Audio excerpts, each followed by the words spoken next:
Hello guys, welcome back to my YouTube channel. ඔන්න ඉතින් අපි තුන් දෙනාගේ තවත් අලුත් ගමනක්. අපි ගියේ හඳ පානැල්ල බලන්න. හඳ පානැල්ල බලන්න ගියාට ඇල්ලේ වතුර නම් තිබ්බේ නැහැ.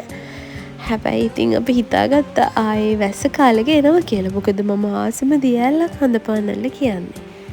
අපේ තියෙන්නේ දඩි බිඩි ගමන්නේ.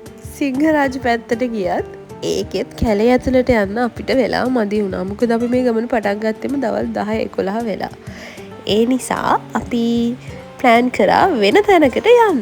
අන්න බලන්නකෝ.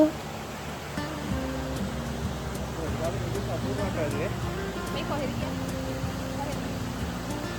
කුඩව සිංහරාජ කුඩව ජූලියන් මේ අපේ ලිටල් ට්‍රැවලර්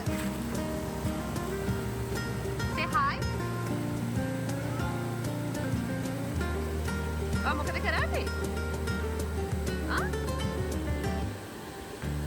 මේ කොහෙද මේ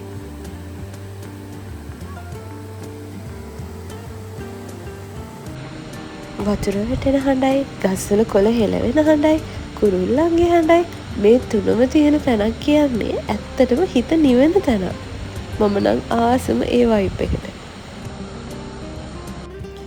ඔය ඉතින් මගේ පුංචි අහිංසක ආසාවක්. ඒකත් මගේ හස්බන්ඩ් ඉෂ්ට කරලා දුන්නා. මේ පරිසරය ඇත්තටම හිත නිවෙනවා.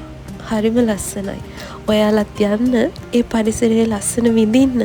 හැබැයි ඒ පරිසරයේ ඒ ලස්සන ඉතුරු කරලා ආයෙම එන්න.